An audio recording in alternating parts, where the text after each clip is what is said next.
Thank you, Honorable Speaker, Honorable Members. The conceptual consideration for the national reconciliation in Namibia emerged as a limited attempt to the immediate post-conflict conditions.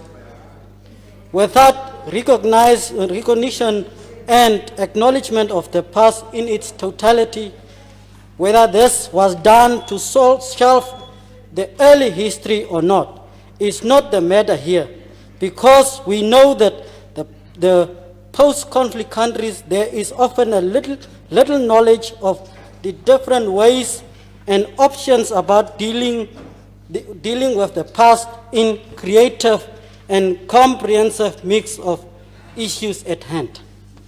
It is perhaps therefore opportune time for thorough conflict analysis, which should include the context of the conflict, its root causes, consequences, and psychological trauma over the different timelines of the conflict of the history of the country. Considering the history of Namibia from the above perspective, it will be crystal clear that the process of national reconciliation for Namibia can be seen and dealt with in terms of two different historical occurrences, each with its own actors, which therefore requires clear answers about who is reconciling with whom, where, and how, so that the treatment of each level close with suggestions for development cooperation distinctly clear from one another as possible. The term reconciliation in itself is not an abstract concept. For many people, the word reconciliation has a strong religious connotation, and it therefore necessitates a clear definition for the use of this term in the context of Namibian history, taking into consideration the separation of historical occurrence supposed to be the fact in the concept.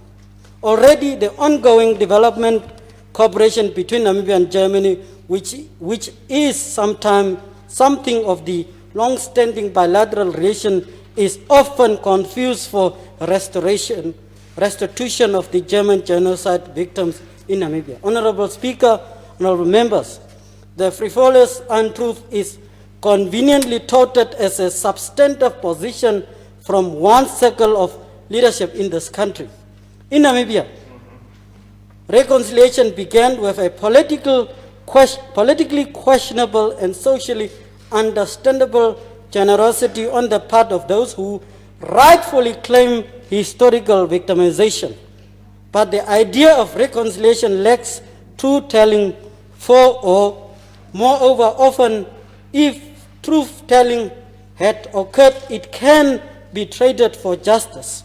Reconciliation, in our view, should provide for restoring relationships and rehabilitation of those who may have suffered losses and traumatized in the process.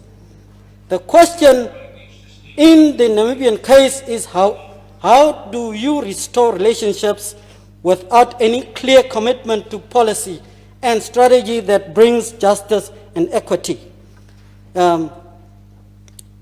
In personal interaction between perpetrators and victims must be step one in paving the way for genuine process for reconciliation to begin. However else do we want to build community-led peace agendas when the very communities are denied the space to do so? How do we mitigate the dangerous effects of deep-seated socio-economic and political tensions which have embedded our relationships with the perpetrators?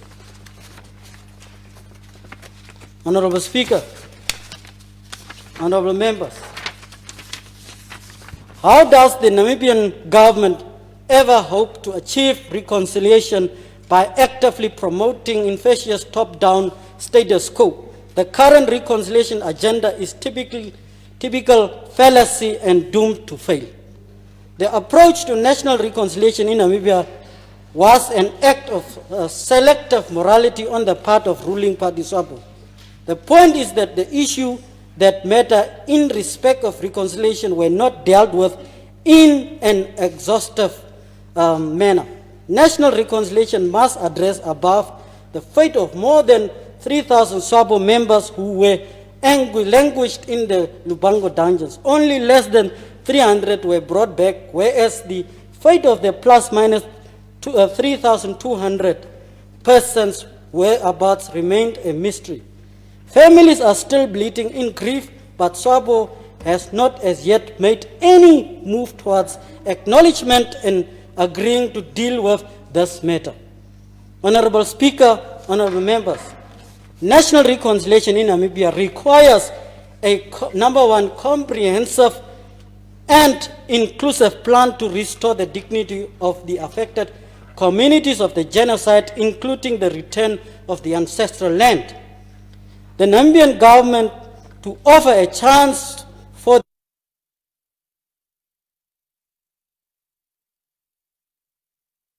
done and how this will be restored.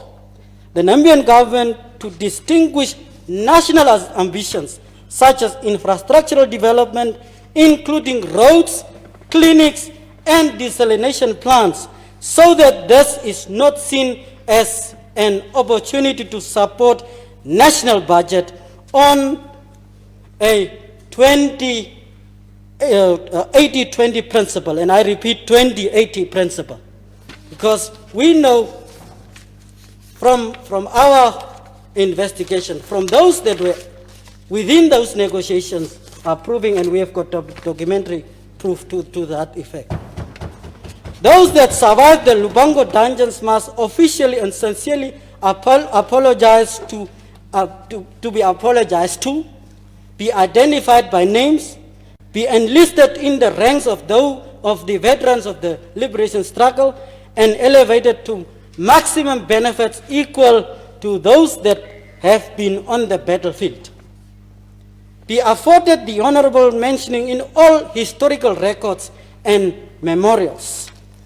Those that did not survive in Lubango dungeons must be afforded the honor of a final resting place, be in a collective shrine or memorial site. Yes, these are progressive suggestions that we are making. Had their families affected by these atrocities be granted monetary support in the form of a fund catering for their needs and challenges as a result of those losses of the loved ones. Be afforded honorable mention in all historical records, so that this thing can once and for all be solved, so that it doesn't come back and back and back. That's what we were taught. I thank you.